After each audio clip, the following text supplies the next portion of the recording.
Oke, buat Rika, apa nih yang bisa kita diskusikan di sesi pertama? Kamu ada pertanyaan apa? Silakan. Ya, paling Pak, pertanyaan pertama saya terkait LinkedIn. Saya kan emang belum terlalu fokus untuk ngelola LinkedIn ya Pak. Dan saya juga ngelihat teman-teman saya itu banyak yang dapat pekerjaan dari LinkedIn. Saya masih bingung gitu Pak. Gimana step pertama supaya saya bisa dapat pekerjaan dari LinkedIn? Apa dulu yang harus dikelola nih Pak, selain profile LinkedIn-nya? Itu sih Oke, Pak. oke, sip. Aku jelasin dulu ya. Nomor satu, Ya. ini yang harus di basic dulu. Nomor satu, Mhm. tanamkan dalam kepala kamu jangan buru-buru apply job, tapi siapin dulu LinkedIn-nya. Oke, itu kamu harus pahamin. Siapin Ya. dulu LinkedIn-nya. Yang kedua adalah LinkedIn ini kamu sadari bahwa LinkedIn itu sosial media. Oke ya, LinkedIn itu sosial media, bukan job portal kayak Jobstreet, Glints gitu-gitu. Bukan job portal. Artinya nanti perlakukan sosial media ya kayak sosial media. Perlakukan LinkedIn Mhm. dalam tanda kutip kayak Instagram, kayak TikTok gitu. Bedanya adalah di LinkedIn nanti kan ada job portalnya di dalamnya kayak gitu. Jadi sadari Mhm. dulu LinkedIn itu adalah sosial media, kayak begitu. Oke. Ya. Yang nomor tiga, Ya, Pak. untuk mempermudah saranku, kalau kamu masih belum paham soal LinkedIn, saranku pakai laptop. Jadi jangan pakai HP. Karena nanti kamu biar tahu dulu gambaran gambaran versi laptop, versi desktop gitu ya, kayak gimana versi komputernya. Nanti semua menu yang ada itu nanti harus kamu pahami dulu dari sisi versi besarnya, baru nanti kalau pindah ke mobile, oh berarti yang di sana tuh sebelah sini, di sini gini gitu. Bandinginnya enak. Oke. Nah, apa yang harus dilakukan step Ya. by stepnya? Nomor satu jelas punya akun dulu, ya kan? Punya akun, pastikan akunmu ini aman. Dalam arti passwordnya dan teman-temannya itu jangan yang mudah ditebak dan lain-lain. Kayak begitu. Karena ada kemungkinan juga ada ya kecil sih, tapi beberapa teman ada yang pernah ngalamin diretas dan lain-lain kayak gitu. Jadi keamanan dari akunmu itu harus diperkuat gitu ya. Nah, pada saat kamu sudah punya akun, yang harus dilakukan nomor dua adalah dilengkapi isinya. Jadi kan kamu kan punya CV, Mhm. punya dokumen-dokumen pendukung tuh ijazah, transkrip dan lain-lain.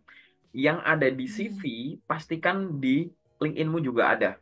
Misalkan di CV-mu ada pengalaman pendidikan, di LinkedIn-mu pastikan ada. Di CV-mu ada pengalaman kerja, LinkedIn-mu pastikan ada. Kayak gitu. Ada organisasi, LinkedIn-mu ada. Ada skill, LinkedIn-mu ada. Kayak gitu. Di copy paste kayak begitu. Boleh nggak LinkedIn nanti lebih lengkap dari CV? Boleh. Jadi di CV itu kan terbatas, halamannya terbatas. Boleh 1 sampai 3 halaman. Jadi penulisan di Mhm. CV itu terbatasi oleh banyaknya halaman. Tapi kalau di LinkedIn, pembatasnya bukan halamannya, tapi jumlah karakter yang dibolehkan per field gitu. Per section itu kan ada tuh berapa karakter, berapa karakter. Nah, itu ada karakter yang jumlahnya tuh banyak sekali.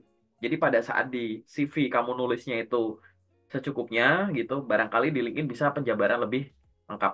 Kayak begitu. Dilengkapi dari paling atas ya. Kasih banner, foto profil, nama, headline gimana, dan lain-lain gitu. Sampai paling bawah di bagian interest. Pokoknya lengkapi dulu akunnya, nomor satu itu. Nomor dua, Ya. setelah akunnya lengkap, yang dilakukan kedua adalah lengkapi aktivitasnya. Nah, gitu. Jadi setelah lengkapi akun, nomor dua adalah lengkapi aktivitas. Lengkapi aktivitas ini adalah aktivitas-aktivitas yang saranku harusnya dilakukan setiap hari. Karena kan ibaratnya akunmu masih baru nih, masih belum paham. Kayak gitu. Apa aktivitas yang dilakukan? Jelas tadi nomor satu adalah melakukan yang tadi kamu pengen lakukan kayak teman-temanmu, yaitu cari job. Kayak begitu. Jadi cari job, cari kerja. Itu tuh nomor satu. Ya, tetap kamu lakukan. Tapi jangan sebagai satu-satunya kegiatan. Karena tadi kamu sudah punya kesadaran bahwa LinkedIn itu sosial media, maka selain untuk mencari job, perlakukan sosial media sebagai sosial media. Ngapain tuh? Paling gampang. Satu, connect ke orang baru, terhubung ke orang baru. Ya kan? Yang kedua, follow orang baru.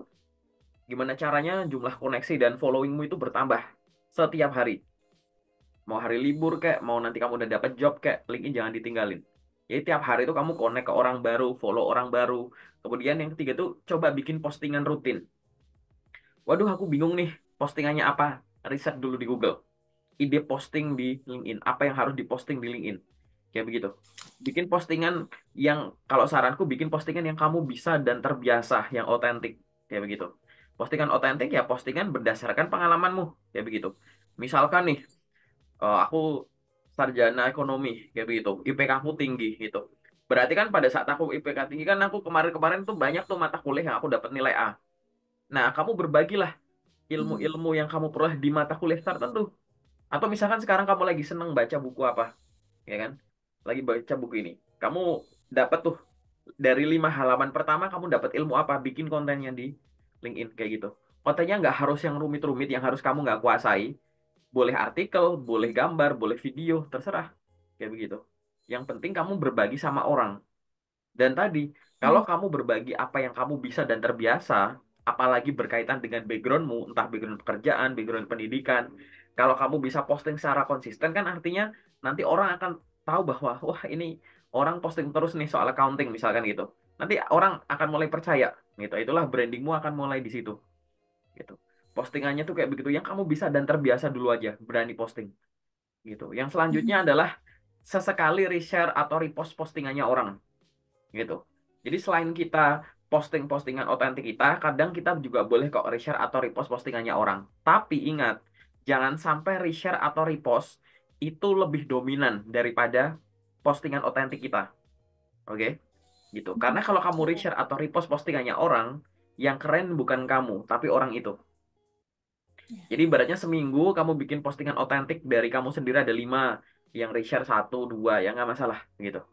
Yang jelas jangan sampai lebih dominan kontennya orang daripada kontenmu. Ingat ya, aku ngomong konten di sini Ya. tuh tadi nggak usah yang harus orang yang jago desain yang bisa bikin postingan di LinkedIn-nya. Ya enggak ya terserah kamu. Kalau kamu jago nulis, artikel aja tulisan aja gitu. Gitu. Tulis aja nggak masalah gitu. Tadi ya connect, follow, posting postingan original, sesekali reshare atau repost. Terus apalagi komen ke postingannya orang gitu.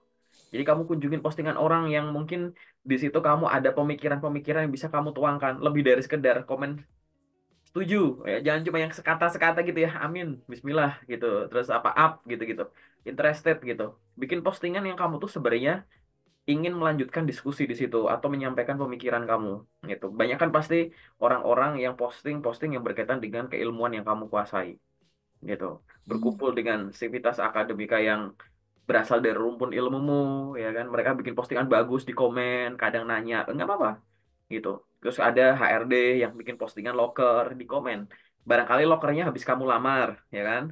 Terus kamu komen di situ, terima kasih Bu untuk informasinya. Baru saya sangat tertarik dan baru saja saya mengirimkan lamaran ke alamat email tersebut. Semoga lamaran kerja saya sudah diterima dengan baik ya, gitu. Terima kasih dan salam kenal kirim. Kayak gitu nggak apa-apa, bikin komentar kayak gitu ya. Gitu. Terus apalagi selain bereaksi atau ngasih komen, berpartisipasi di postingannya orang, kamu bisa nge-DM orang. Nah, gitu. Nge-DM langsung ke orangnya buat apa? Ya kenalan dan menyampaikan maksud. Kita kan berkoneksi dengan orang-orang yang ada di LinkedIn. Nah, kamu targetin dulu siapa sih orang-orang yang bakal kamu connect gitu. Sebenarnya siapapun sih nggak apa-apa. Tapi ada beberapa kriteria orang yang menurutku kamu harusnya ya kamu connect. Nomor satu itu adalah HRD. Ya kan? Gitu. Connect aja dulu ke Bapak Ibu HRD. Gitu. Ingat ya, connect ya, bukan follow. Terhubung bukan mengikuti gitu. Jadi kamu terhubung, Hmm. kalau udah terhubung, udah diterima, kamu dulu yang menyempatkan waktu untuk perkenalan diri dan menyampaikan maksud. Kayak begitu. Nggak apa-apa. Gitu. Menyampaikan maksud mungkin nanya boleh. Selamat pagi Pak, terima kasih sudah menerima permohonan koneksi saya. Perkenalkan nama saya ini, saya merupakan lulusan S1 jurusan ini.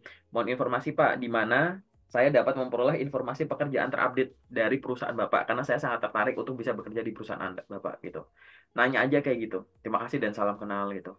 Kadang minta tips dan trik yang itu kan HRD. Mungkin kamu juga bisa connect ke siapa? Ke orang yang punya background yang sama kayak kamu tapi dari kampus lain mungkin. Kayak gitu boleh gitu. Hmm. Gitu. Jadi biar tahu gitu, bisa sharing ilmu gitu. Dan nggak harus yang udah kerja ya. Kamu juga boleh connect yang ke sesama job seeker. Kenapa? Karena nanti job seeker ini cepat lambat kan nanti udah kerja. Kayak gitu. Nah, nanti kalau sejak dari job seeker kamu udah punya hubungan bagus, nanti kalau udah berteman kan malah enak. Kayak begitu. Ya. Kemudian siapa lagi Hmm. yang bisa kamu coba connect, yaitu calon-calon atasan kamu gitu. Misalkan kamu kalau masuk ke suatu pekerjaan jadi seorang finance staff misalkan gitu. Finance staff. Berarti kemungkinan atasanmu siapa? Kalau bukan finance supervisor ya finance manager kan. Nah, cari orang yang punya background itu Gitu. Minta tips Hmm. dan trik dari beliau. Kadang habis connect kamu bisa lihat tuh aktivitas postingannya beliau-beliau gitu. Barangkali ada Hmm. inspirasi untuk belajar sesuatu atau memperoleh info tertentu gitu. Nah, itu adalah aktivitas-aktivitas yang harus dilakukan bebarengan dengan kamu tadi apply job. Ingat ya, Hmm. kuncinya adalah punya akunnya, terus bener cara bikinnya, terus bener cara pakainya gitu. Punya Hmm. akun, dah. Bener cara bikin, lengkapi infonya. Bener cara pakai. Bener cara pakai itu ya lebih dari sekedar apply. Tadi connect, follow, posting, reshare, repost, DM duluan, kayak begitu. Lakukanlah itu secara konsisten. Nanti berbarengan dengan tadi kamu apply-apply job di sumber lain. Karena kan sumber ada banyak ya. Barangkali ada yang kamu apply lewat website langsung, ada yang lewat job portal, ada yang lewat nih grup-grup reshare repost nih kayak yang ada di WA aku, mungkin ada di Telegram gitu. Barangkali kamu datang ke job fair gitu. Semua job yang udah kamu apply, kamu biasakan rekap. Kamu punya Excel gitu direkap. Tanggal sekian aku lamar di PT ini, posisinya ini, dapat lokernya dari sini, Hmm. ngirimnya via ini gitu. Bikin rekap kayak begitu. Nah, setelah itu tinggal kamu lakukan secara rutin setiap hari aktivitas-aktivitas layaknya seorang job seeker. Aktivitas layaknya seorang job seeker itu ada tiga. Ini di luar aktivitas harianmu ya kan, tiap orang punya kesibukan masing-masing. Tapi sebagai seorang job Hmm. seeker, dia harus punya tiga aktivitas utama setiap hari. Pertama itu apply job, ya. Yang kedua itu adalah branding, nah dia aktif di sosmed gitu. Yang ketiga adalah pengembangan diri. Pengembangan diri itu adalah apa yang kamu udah bisa dan terbiasa, udah jago keilmuan atau keahliannya, kamu latih tetap dipertahankan, ditingkatkan. Apa yang kamu udah bisa tapi masih belum jago-jago amat, dilatih biar makin terlatih, biar makin lancar gitu. Terus apalagi yang kamu nggak bisa jadi bisa, karena kamu sadar bahwa bisa itu tuh akan sangat berguna saat kamu nanti udah masuk ke suatu industri gitu. Jadi tiap hari harus Hmm. sibuk itu, apply job, pengembangan diri sama branding. Branding tuh tadi bikin suatu aktivitas di sosial mediamu biar orang di luar sana tuh percaya kalau kamu tuh jago di bidang itu gitu. Hmm. Jadi Ya. sebenarnya kalau pengembangan diri ini hubungannya sama dirimu sendiri. Nah, ini ada dua hal nih, melamar kerja sama branding. Dua hal ini tuh sama sebenarnya. Branding dan melamar kerja itu adalah cara biar kamu dapet job. Kok bisa? Karena dua-duanya ini adalah memberitahu perusahaan ada orang sehebat kamu dan Hmm. bagaimana cara menghubungi kamu. Persamaannya di mana? Nih, misalkan kamu apply job, artinya kan memberitahu perusahaan lewat apa? Lewat CV yang dilempar, ya kan? Kirimkan CV, terus nanti kamu, oh ini cocok nih, ada kontak yang bisa dihubungin, tes, tes, tes, tes, tes, tes, keterima, kayak gitu. Tapi branding juga sama, kamu ngelempar sesuatu. Bedanya adalah kalau apply job yang kamu lempar adalah dokumen lamaran kerja, kalau branding yang kamu lempar adalah konten, kayak begitu. Dengan kamu ngelempar konten secara konsisten, cepat lambat pasti ada suatu perwakilan perusahaan, mungkin HRD atau siapa, yang melihat kontenmu. Akhirnya merasa tertarik, Hmm. kenapa konsisten, kontennya bagus, akhirnya LinkedInmu dikunjungin. Nah, setelah LinkedInmu dikunjungin, mungkin di-review, oh ini dia ya lagi nyari job nih, wah kita lagi butuh orang kayak gini, akhirnya di DM. Kayak begitu. Karena ada orang yang dapat job itu gara-gara lolos nih yang dia kirim berkas lamarannya, tapi ada juga banyak yang di DM gitu. Hmm. Dua hal ini tuh Ya. sama-sama mungkin. Kalau dua-dua hal ini sama-sama mungkin, artinya keduanya layak dicoba. Kayak begitu. Ya. Kalau ngelamar kerja itu gara-garanya ini. Perusahaan itu nge-share sesuatu. Perusahaan nge-share job, terus diterima sama job seeker. Akhirnya follow up-nya adalah ngirim lamaran. Gitu. Ingat ya, perusahaan nyebar, ditangkap sama job seeker. Tapi kadang Hmm. bisa sebaliknya kalau pakai LinkedIn. Job seeker yang nyebar, perusahaan yang nangkep. Job seeker yang nyebar, HRD yang nangkep. Job seeker nyebar apa? Branding. Konten-konten tadi postingan kamu berbagi. Akhirnya ditangkap sama perusahaan. Ditangkap di review. Bedanya adalah kalau perusahaan yang lempar ditangkap sama job seeker, follow up-nya adalah ngirim lamaran. Kalau job seeker yang ngelempar ditangkap sama perusahaan, akhirnya dapat tawaran lewat DM sosmed. Gitu. Ingat ya, DM sosmed. Aku nggak ngomong DM LinkedIn. Artinya apa? Pada saat kamu berusaha untuk mengoptimalkan kemungkinan dapat job lewat LinkedIn, jangan mengandalkan LinkedIn saja. Coba sekarang dibayangkan. Nanti kalau LinkedIn udah advance, Hmm. ya sambil jalan ya, kamu pikirin gimana caranya kalau HRD atau orang di luar sana tuh gampang nemuin Instagramku, gampang nemuin TikTokku, gampang nemuin YouTubeku. Gimana caranya kalau ada orang ngunjungin Instagramku, mereka percaya aku jago di bidang ini. gitu. Gimana caranya orang ketemu Instagramku bisa nemuin LinkedIn-ku apa? Gimana caranya orang yang share di TikTokku nanti mereka percaya aku jago di bidang ini, kayak begitu. Dan dari sini nih sebenarnya udah ada clue ya.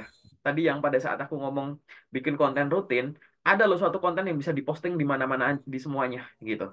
Kalau bikin video pendek, posting di LinkedIn, videonya diposting di Instagram sebagai Reels, posting di YouTube jadi Shorts, posting di TikTok sebagai VT. Itu bisa semua gitu, hanya dengan satu konten gitu. Nanti bandingin aja. Memang sejauh ini namanya sosial media kan terserah penggunanya ya.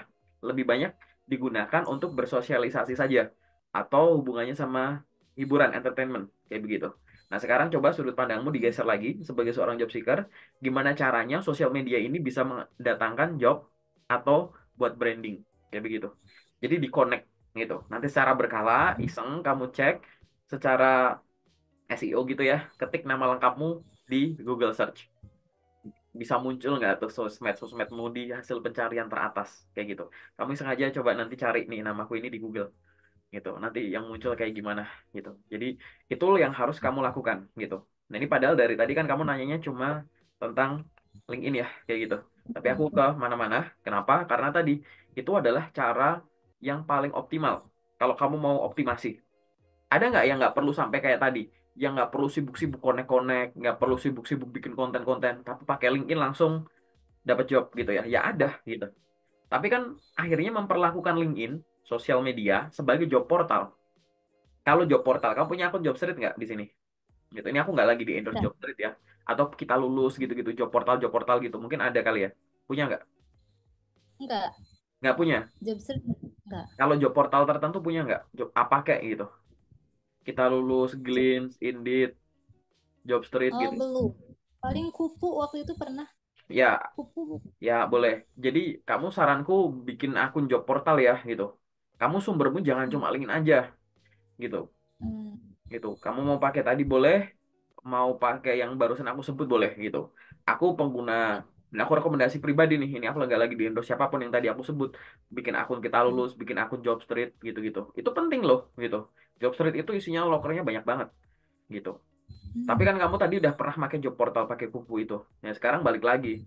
Kamu lihat job portal ini kan kamu nggak bisa lihat HRD-nya siapa. Kamu cuma lihat kumpulan loker. Di LinkedIn kan kamu bisa lihat akun-akun HRD. Ada orang yang bisa diajak ngobrol, tahu mukanya, dikunjungin profilnya, kamu tahu perjalanan profesionalnya. Nah, kayak begitu. Nah, ini aku merekomendasiin kamu punya itu. Oke, gitu. Jadi itu yang kamu lakukan. Nah, ini malah jadi ketahuan kita nyambung ya, gitu. Job seeker itu harus punya banyak sumber loker, gitu. Karena perusahaan itu biasanya kalau ngerilis loker itu bisa dari banyak jalan. Dan satu perusahaan dan perusahaan lain itu beda. Ada yang di official websitenya dia, ada di official sosmednya dia, termasuk LinkedIn. Ada yang lewat job portal, gitu. Ada yang lewat job fair, gitu-gitu. Ada yang lewat HRD-nya, lewat karyawannya siapa. Ada yang di secara offline gitu, pasang banner atau poster di depan pabriknya, misalkan kayak begitu. Yang pasang di koran dan lain-lain. Nah, karena sumbernya banyak, saranku tadi, gitu. Job portal itu merupakan salah satu sumber terbanyak info loker. Jadi kamu harus punya job portal gitu.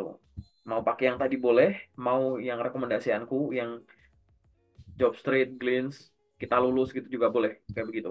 Dan itu dicoba dulu, jangan sampai nggak ada sama sekali. Ini aku pribadi, aku nih user ya, ini testimoni dari usernya aku nggak di endorse sama Job Street gitu. Bahwa di Job Street menurutku job portal terbesar sejauh ini yang punya database info loker banyak gitu. Nah itu kamu harus punya dan harus familiar. Kalau masih bingung ingat ya, semua yang kamu mulai masih bingung dimulainya pakai laptop atau pakai komputer jangan pakai HP gitu. Bikin akun Jobstreet dulu misalkan. Nanti kalau udah punya job portal kuat, LinkedIn gitu. Bedanya kalau job portal isinya cuma loker, kalau LinkedIn isinya nggak cuma loker, HRD sama user kamu bisa ketemu banyak di situ. Gitu. Nah itu nanti kamu pelajari dari situ. Nanti belajar cara mandirinya bisa sambil nonton channel YouTubeku, buka playlist. Ada playlist dasar LinkedIn, ada playlist LinkedIn Plus. Nanti didengerin aja gitu. Nah itu adalah jawaban dari pertanyaan pertamamu ya gitu. Sebagai pemula, apa yang harus dilakukan dengan akun LinkedInmu kayak begitu. Mungkin ada tanggapan atau pertanyaan lain boleh jauh ini. Oke, Hmm. oke Pak. Makasih jelas banget Pak ininya tipsnya. Paling saya pernah nyoba nih Pak. Waktu itu nge-share postingan pertama, nge-share foto sertifikat ikut pelatihan. Nah itu Betul nggak ya Pak? Boleh nggak ya Pak? Kalau di LinkedIn di share. Ya, menarik nih. Sebenarnya posting dalam bentuk apapun itu boleh. Tadi aku bilang gitu ya. Artikel, gambar, atau video. Tapi kamu harus ingat bahwa di dunia digital kita harus bisa menjaga kerahasiaan data atau informasi pribadi biar tidak kena scam gitu. Nah, untuk postingan tadi, sesekali kita boleh posting yang berkaitan dengan milestone, titik-titik pencapaian kita. Kita habis wisuda, posting sertifikat, kadang ada yang gitu. Kita habis selesai seminar, posting sertifikat, ikut bootcamp, posting sertifikat gitu. Tapi kamu harus nyadarin, kalau yang kamu posting sertifikat doang, ya nggak menarik gitu. Yang Hmm. dibutuhkan oleh perusahaan itu bukan, nih loh, saya orang yang jago ngumpulin sertifikat. Perusahaan itu nggak pengen tahu itu. Perusahaan itu pengen tahu kamu tuh bisa apa. Jadi pada saat misalkan nih contoh, kan aku habis apa ya, misalkan aku kursus bahasa Inggris gitu ya. Aku selesai kursus bahasa Inggris gitu. Aku ikut bootcamp bahasa Inggris, aku lulus dengan nilai baik, aku selebrasi tuh, eh, bahwa ini ya saya habis lulus dari belajar dari sini, ini sertifikatnya. Aku posting, nggak apa-apa gitu. Tapi nanti postingan selanjutnya jangan postingan sertifikat lagi. Posting apa? Nih loh, kemarin aku habis kursus bahasa Inggris, aku dapat ilmu apa. Nah, kamu bikin konten-konten dari ilmu yang kamu peroleh dari sertifikat itu. Agar sertifikat ini tuh dalam tanda kutip itu bunyi gitu. Kalau cuma kumpulan sertifikat, orang bisa ngoleksi sertifikat gitu. Aku pernah nguji itu dulu tahun 2022 atau 2021, aku lupa. Di bulan November atau Desember. Aku tuh iseng. Sebenarnya dalam waktu sebulan aku bisa ikut webinar gratis tuh berapa? Aku bisa ikut tuh 60 loh sebulan. Sebulan itu 60 webinar gratis. Itu kalau ya ada yang aku ambil sertifikatnya, ada yang disuruh bayar, makanya aku nggak ambil. Tapi aku rekap kan. Tapi logikanya kalau aku punya 60 sertifikat itu bisa aku lampirin. Tapi kan akhirnya jadi aneh gitu kalau aku ngumpulin sertifikat. Paham nggak? Karena yang harus kita omongin itu lebih dari sekedar ini sertifikat saya. Tapi kamu harus bisa bilang, ini loh, sertifikat ini hanya bukti kamu telah menyelesaikan suatu tahapan, milestone, gitu. Sekarang tinggal, kamu sekarang bisa apa, gitu. Bikin konten soal ilmu itu. Besok aku bikin konten terkait dengan, teman-teman aku pengen berbagi tentang idioms, gitu. Besoknya aku berbagi tentang grammar tertentu. Bisa aku, nih aku ada rekomendasi 10 channel YouTube buat belajar listening bahasa Inggris. Nah, ini teman-teman aku pengen berbagi tentang tips dapetin beasiswa ke luar negeri dengan bermodalkan kemampuan bahasa Inggris. Nah, gitu-gitu. Itu yang harus kamu iniin gitu. Besok kayak begitu. Jadi sekarang kamu bayangin lagi, kamu background pendidikanmu apa gitu. Dari background pendidikanmu ingat-ingat tuh dari pelajaran-pelajaran mata kuliahmu yang fokus di bidangmu ya, kayak gitu. Oh, sekarang misalkan aku accounting. Ya udah aku sekarang besok aku bikin konten soal AP sekali dua kali, besoknya AR, besoknya soal tax, besoknya soal audit, besok soal rekon gitu. Besoknya aku sharing soal tips dan trik main SAP, besoknya tips dan trik pakai Zahir, besoknya Accurate, besoknya pakai Excel gitu-gitu. Ya bener-bener kayak ilmuanmu. Nanti kalau kontenmu isinya soal accounting ya kamu akan sambil belajar kan itu nginget ya nggak sih? Tadi kan pengembangan diri kan inget. Bikin konten terkait dengan itu artinya kamu belajar ulang loh gitu. Makin inget dengan apa yang udah tertera gitu. Karena sebenarnya dari sertifikat kita, sertifikat itu ya ijazah transkrip gitu ya. Itu kan udah tertulis kita dapat nilainya A, B gitu. Cuma kan yang perlu sekarang pembuktian. Masa sih A, masa sih B kayak gitu. Nah itu bisa ngomong tuh dari sisi situnya gitu. Jadi balik lagi ya, sertifikat tadi, selama ini sertifikatnya bukan dokumen pribadi, nggak apa-apa. Kayak begitu, apalagi sertifikatnya online. Kalau sertifikatnya kayak BNSP dan lain-lain, saranku kalau bagian tanda tangan sama nomor sertifikat tuh disensor deh gitu. Jangan asal di posting gitu. Tapi kalau yang berkaitan dengan dokumen pribadi tuh, kayak ijazah, transkrip, CV, jangan diposting di feed gitu. Hmm. Ya. Atau ada yang perkenalan diri, posting pas foto gede banget tuh gitu. Jangan. Aku udah nemuin cukup banyak orang yang informasinya disalahgunakan. Dia posting pas foto, pas fotonya disalahgunakan. Dia posting CV, CV-nya disalahgunakan gitu. Itu nanti di sesi kedua aja aku jelasinnya. Kayak begitu. Yang jelas dokumen-dokumen pribadi dijaga aja gitu. Daripada posting ngumpulin sertifikat, kumpulan sertifikat, mending posting. Itu sertifikat apa, akhirnya kamu bisa apa. Nah, apa yang kamu pelajari dari yang kamu lakukan itu gitu. Karena sertifikat itu adalah bukti kelulusan untuk kamu sendiri, paham nggak? Kita sudut pandangnya gitu. Ini aku ganti mindset ya. Aku dapat ijazah. Aku dapat ijazah. Artinya kan si Kampus misalkan ya, kampus itu menunjukkan bukti bahwa aku tuh lulus. Jadi ijazah itu sebagai bukti dari kampus ke aku, ya kan? Tapi dari aku ke perusahaan, oke ijazah bisa. Tapi itu nantilah gitu. Sekarang aku ke perusahaan aku pengen lewat konten karena ini aku sosmed nih lewatnya gitu. Kalau lewat apply job, kamu ngirimnya lewat ijazah dilampirin atau CV atau portofolio, ya kan? Tapi karena ini LinkedIn sosmed gitu, pembuktinya jangan ijazah ke kamu, ini pembuktian buat kamu kasih ke perusahaan lagi. Perusahaan itu nggak terlalu menarik sih. Kecuali kamu itu memang ilmu yang hebat banget gitu. Aku yakin 100% konten di dalamnya, di balik ijazah itu kamu belajar apa aja, itu akan jauh berguna. Aku lulusan pertanian. Besok aku bikin tips menanam cabai di rumah. Tips bikin media tanam ini. Atau tadi tips menanam titik-titik di rumah. Bayangin tiap hari aku bikin postingan formatnya itu. Tips menanam titik-titik di rumah. Titik-titiknya aku ganti-ganti nama-nama tanaman. Besok cabai, besok jeruk, besok anggur, besok nanas, apa terus gitu. Setahun postinganku tuh ratusan, isinya tips menanam titik-titik di rumah. Yang bisa menikmati nggak cuma orang pertanian, orang yang hobi tanaman aja bisa menikmati kayak begitu. Nah, hal-hal semacam ini yang harus kamu lakukan. Kenapa? Karena ini namanya branding gitu. Branding itu harus konsisten dan memberikan manfaat ke siapa saja, lebih dari sekedar kamu gitu. Kalau kamu branding hanya untuk nunjukin kamu nanti nggak lama gitu. Jadi harus ngasih manfaat ke orang. Nah, itu coba silahkan dilakukan. Walaupun teman-temanmu nggak ngelakuin, nggak apa-apa gitu. Kenapa kok nggak apa-apa? Karena perjalanan karir orang itu sendiri-sendiri, masing-masing. Jangan karena, temanku nggak ngelakuin, aku juga nggak ah. Temanku gini, oh nggak ah gitu. Ibarat nih, kita sama-sama cewek. Kita sekampus, seangkatan, IPK-nya sama, kampusnya sama, lulusnya bareng. Belum tentu loh, kalau kita ngelamar di suatu perusahaan, barangkali kamu lolos, aku nggak. Atau sebaliknya, aku lolos, kamu nggak gitu. Padahal kita bener-bener dari sekelas seini nah gitu. Karena perjalanan karir orang beda-beda, makanya kamu harus tahu tadi dicoba berdasarkan journey kamu gitu.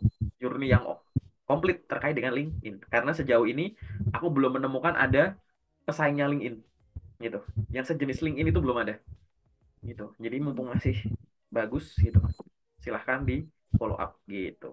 Mungkin ada pertanyaan tambahan boleh. Oke, Pak. Cukup sih, Pak. Yang sesi general udah cukup? Cukup. Oke, Cukup. ini sorry, ini pertanyaan dari aku dulu ya gitu. Kamu sejauh ini tahapan terjauh yang kamu udah pernah apa? Udah pernah lolos sampai mana? Tahapan apply aja sih, Pak, belum sampai ke tahap interview. Oh gitu, berarti baru kamu fresh grade banget ya? Lulusan tahun kemarin. Tapi oke. Jadi habis lulus terus ada langsung kerja kali ya? Kerja, Ya, terus baru betul. selesai kerja, baru mau apply lagi gitu kali ya? Betul, betul, Pak. Oh gitu ya. Ini yang kasih tahu ya, aku kasih tips terakhir ya. Jadi gini, orang yang sudah punya pengalaman kerja di CV dan dokumen pendukung yang dilampirkan harus menonjolkan tiga hal. Garis bawah ya, harus menonjolkan tiga hal. Ya, yang pertama, besarnya tanggung jawab yang dia pernah emban selama bekerja atau magang. Gitu. Besarnya tanggung jawab ini nanti ditunjukkan dari apa? Dari dituliskannya lama pengalaman kerja dan pengalaman magang sambil dijabarkan. Kayak begitu. Besarnya tanggung jawab ini bisa dijabarkan pula dengan adanya kuantifikasi atau angka-angka di dalamnya. Lebih dari sekedar nulis job desk. Gitu. Kalau kamu kemarin pengalamannya jadi sales hijab yang kamu pakai, kalau kamu cuma nulis job desk, kamu nulisnya adalah menjual hijab ke calon pembeli. Padahal kita tahu ya penjual hijab tuh pasti itu. Dimanapun penjual hijab, namanya, namanya job desk-nya itu ya menjual hijab ke calon pembeli. Tapi di sini tuh yang harus kamu sadari bahwa aku harus nulis bukan job desk, tapi besarnya tanggung jawab yang aku miliki. Jadi nanti bahasanya pakai angka, misalkan menjual hijab 10 brand terkemuka di area sini, sini, sini, sini, misalkan gitu. Atau di area Jabodetabek. Nanti kalau kamu udah jadi bos juga gitu, kamu jadi sales supervisor gitu. Ya, kamu sampaikan kayak begitu. Memimpin tim yang terdiri dari 20 sales untuk menjual hijab 10 merek berbeda di area Jabodetabek gitu. Ada angkanya 10 orang, 10 ini atau berapa apa gitu. Pengalaman-pengalamannya tuh ada kuantifikasinya kayak tadi gitu. Tapi nanti kita lihat ya di CV-mu nanti kayak begitu. Jadi poin nomor satu ya tadi ya, menuliskan besarnya tanggung jawab yang pernah dia emban. Nomor dua, menuliskan terkait dengan apa? Prestasi yang pernah dia raih selama mengemban tanggung jawab itu. Prestasi ini bisa disampaikan dalam bentuk nih. Kamu ingat jariku nih. Katakanlah jari ini ya. Dari ini tuh periode. Kamu lihat jariku di sini. Jadi logikanya prestasi itu gini logikanya, kayak jari begini. Prestasi itu bisa ini, titik tertinggi di antara yang lain. Ini prestasi. Tapi prestasi juga bisa penjumlahan semuanya. Kayak begitu. Prestasi itu boleh yang hasil kompetisi. Boleh yang akhirnya dapat piala, piagam viral. Tapi boleh yang nggak perlu sampai segitunya kok. Misal tadi kamu jualan hijab, prestasi kamu misalkan apa? Mampu menjual 1.000 pieces hijab senilai sekian miliar selama 2023 gitu. Itu prestasi gitu.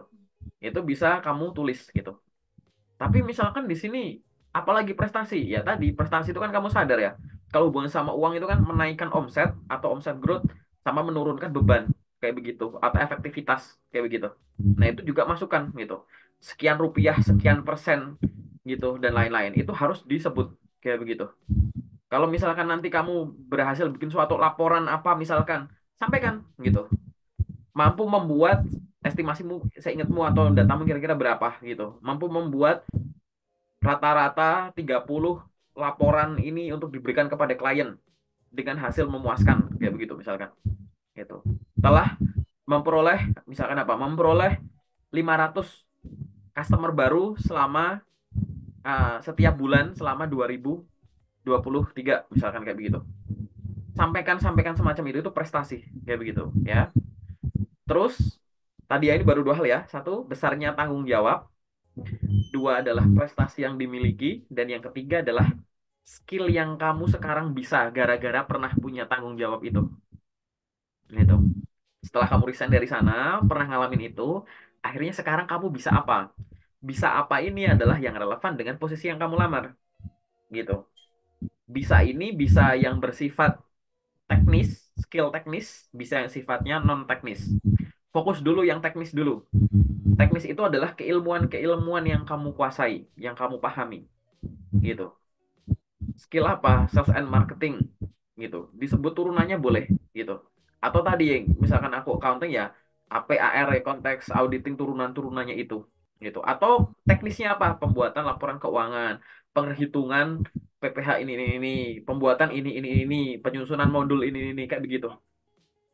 Terkait dengan yang pakai ini nih gitu, industry knowledge. Atau yang kedua, tools, alat-alat, bisa hardware atau software yang kamu kuasai gara-gara pernah jabat sebagai itu gitu. Itu kamu bisa tulis gitu di CV-mu, bisa di bagian skills, bisa di penjabaran tertentu gitu.